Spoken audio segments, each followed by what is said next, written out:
Good evening. Tonight we enter the space a little differently. We enter in quiet, somewhat. We enter in shadow. We enter the story as it unfolds. This is a tenebrae service. Tenebrae is a Latin word meaning darkness or shadows. As we move through the story of Jesus' suffering and death, a candle will be extinguished after each reading until even the Christ candle is extinguished and removed, and the sanctuary rests in darkness. This will mark the end of the service, and we ask that you please leave in silence. You will also hear sound woven throughout the service, moments that may feel sudden or unsettling. These are not interruptions, they're not meant as distractions, but as invitations, rather, to draw us deeper into the story so that we might worship not only with our minds, but with our whole person. Tonight, we do not rush ahead to Easter. We stay here in the shadows, in the silence, in the weight of the story. And as we enter, we begin with a question that has echoed through generations of faith. Were you there?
there when they laid him in the tomb.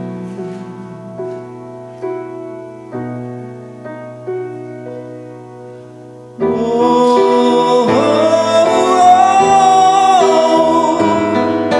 sometimes it causes me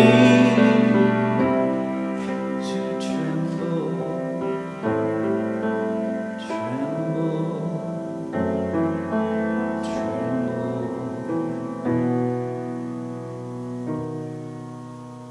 Were you there when they laid him in the tomb?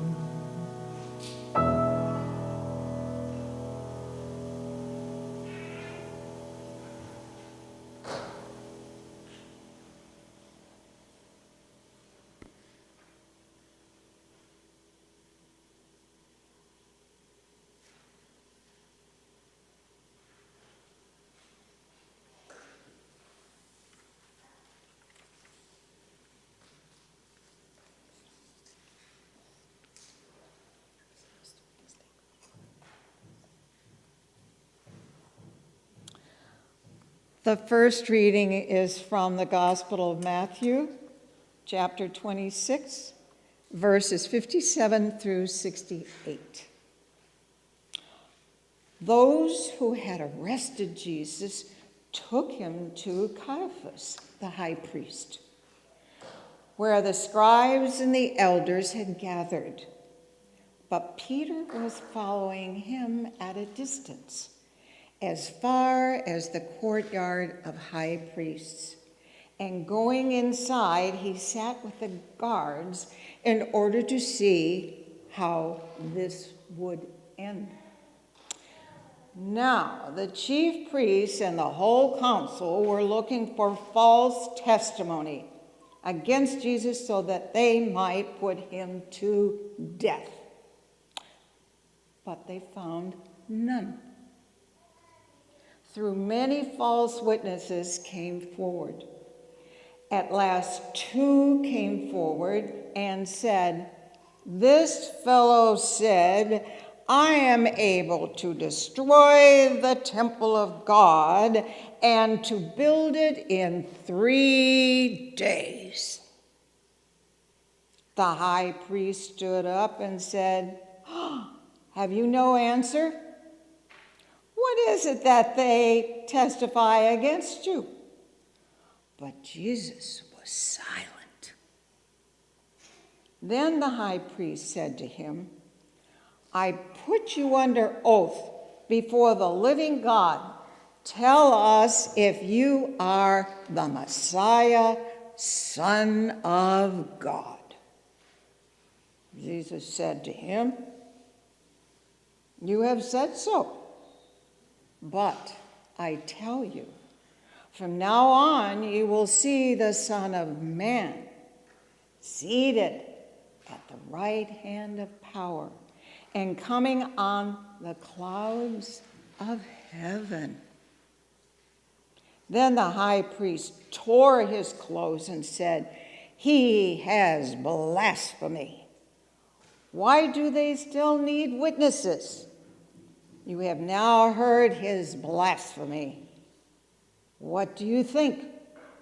They answered, "He deserves death." Then they spat in his face and struck him, and some slapped him, saying, "Prophesy to us, you Messiah. Who is it that struck you?" Here ends the first reading.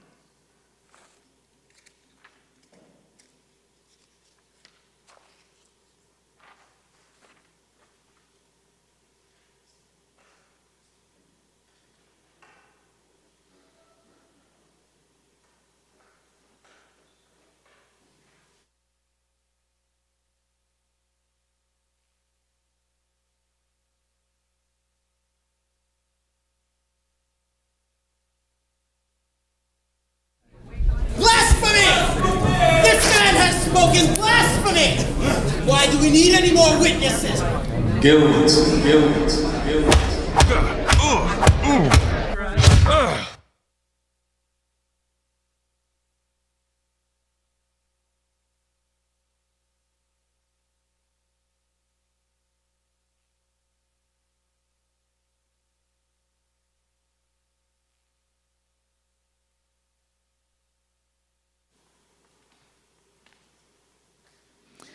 The second reading from the Gospel of Matthew, chapter 26, verses 69 through 75.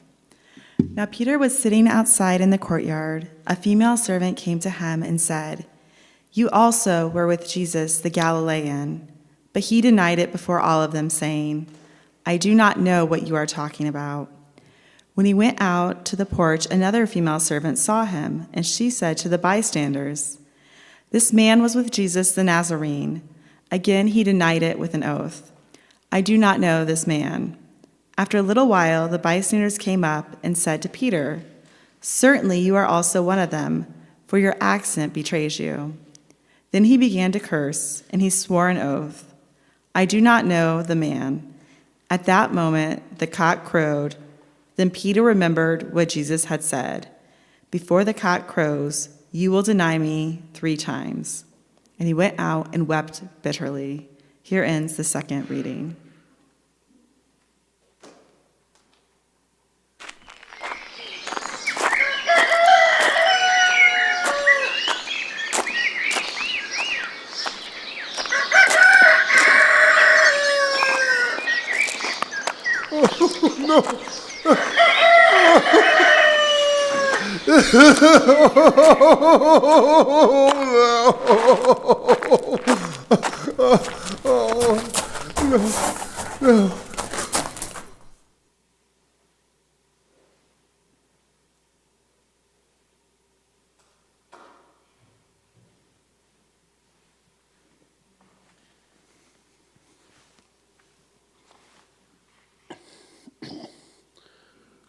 The third reading from the Gospel of Matthew, chapter 27, verses 11 through 26.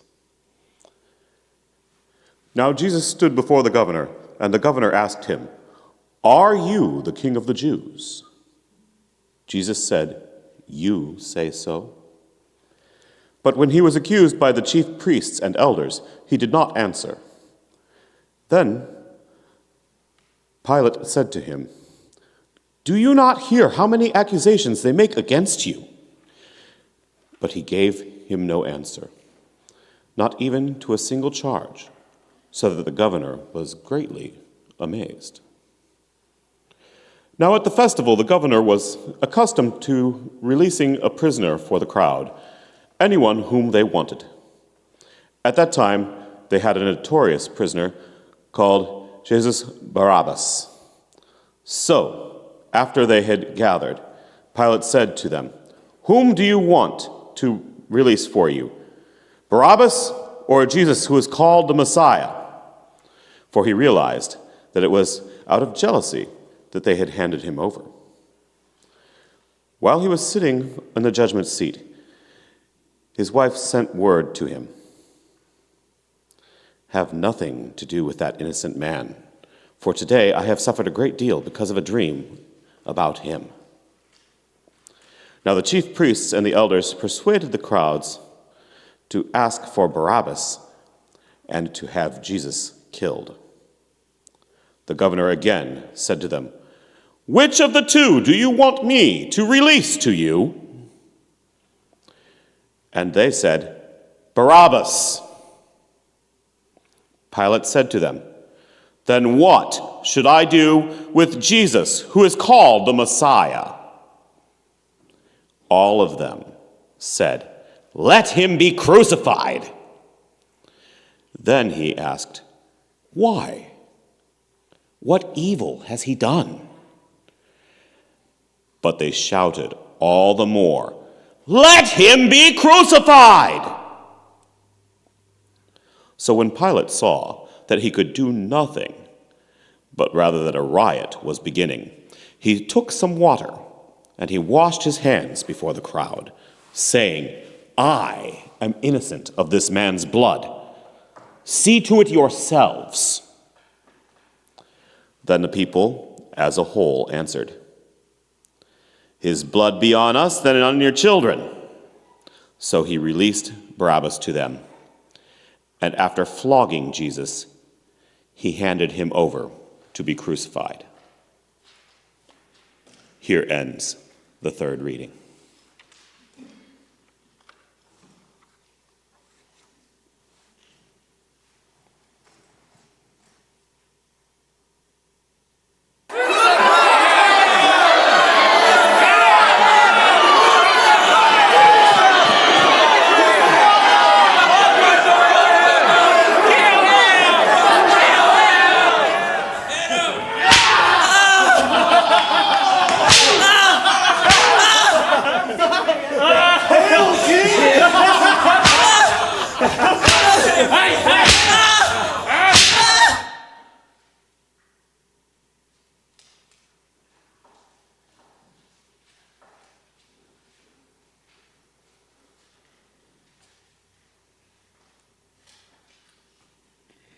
The fourth reading from the Gospel of Matthew, chapter 27, verses 32 through 44. As they went out, they came upon a man from Cyrene named Simon. They compelled this man to carry his cross. And when they came to a place called Golgotha, which means place of the skull, they offered him wine to drink, mixed with gall. But when he tasted it, he would not drink it. And when they had crucified him, they divided his clothes among themselves by casting lots. Then they sat down there and kept watch over him. Over his head they put a charge against him, which read, "This is Jesus, the King of the Jews." Then 2 rebels were crucified with him, one on his right and one on his left. Those who passed by derided him, shaking their heads and saying, "You who would destroy the temple and build it in 3 days, save yourself. If you are the Son of God, come down from the cross." In the same way, the chief priests also, along with the scribes and elders, were mocking him, saying, "He saved others, he cannot save himself. He is the King of Israel. Let him come down from the cross now, and we will believe in him. He trusts in God. Let God deliver him now, if he wants to, for he said, 'I am God's son.'" The rebels who were crucified with him also taunted him in the same way. Here ends the fourth reading.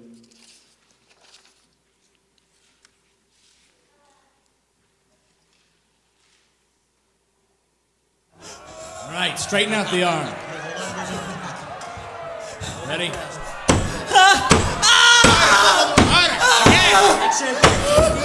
Again! Straighten the other arm out. Again! Again! Make sure it goes all the way through. All the way through. Again! Again!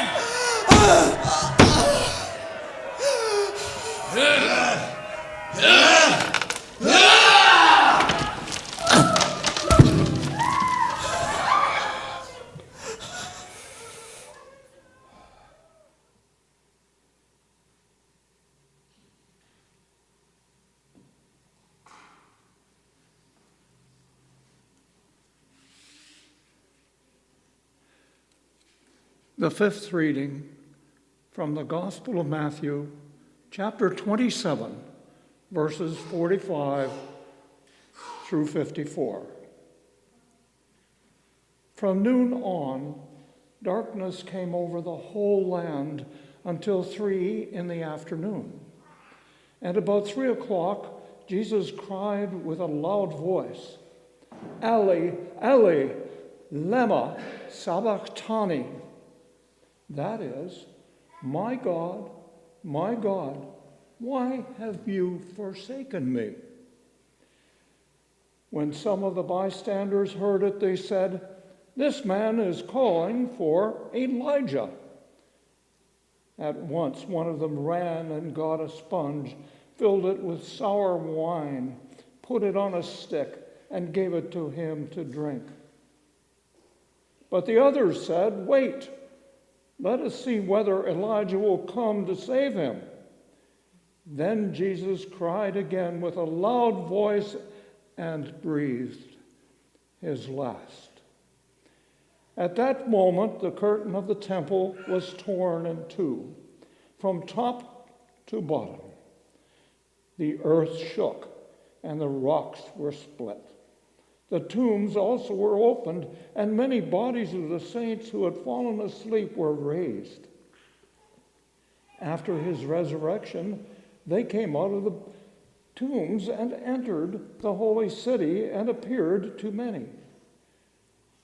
Now, when the centurion and those with him who were keeping watching over Jesus saw the earthquake and what took place, they were terrified and said, "Truly, this man was God's Son." Here ends the fifth reading.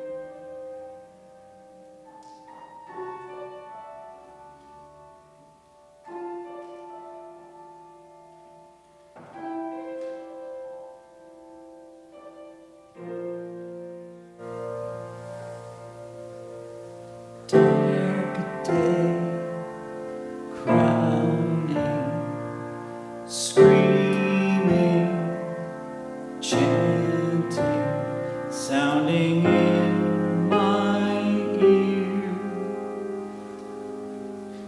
pounding, driving, ringing, stinging, take my thoughts away to a brighter place, higher, higher than the pain that I feel. Take me higher, higher, let your holy love reveal and plunge me deeper, deeper than these nails can drive me.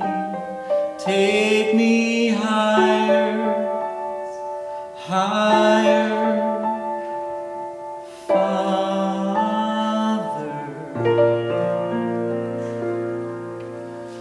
Children laughing, lepers healing in the waters of sweet forgiveness. Jordan,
Can you hear me? Hear me calling out your name. Can you hear me?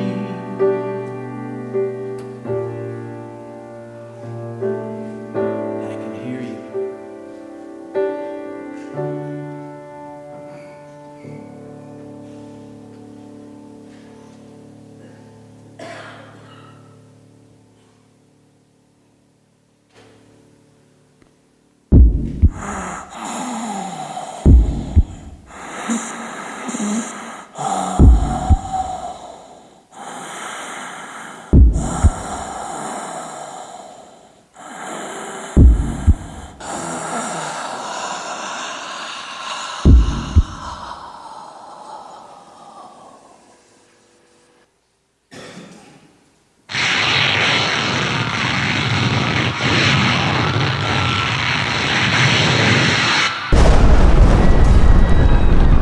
For God so loved the world that he gave his only begotten Son, Abundi Bashmaya Natkadashmak that whosoever believeth in him should not perish, Tethe Malkuthak but have everlasting life. Newe Janak Aikandi Bashmaya Afbahara For God sent not his Son into the world to condemn the world, Ahmed Desun Kananyumana Aflan Yomadahain but that the world through him might be saved.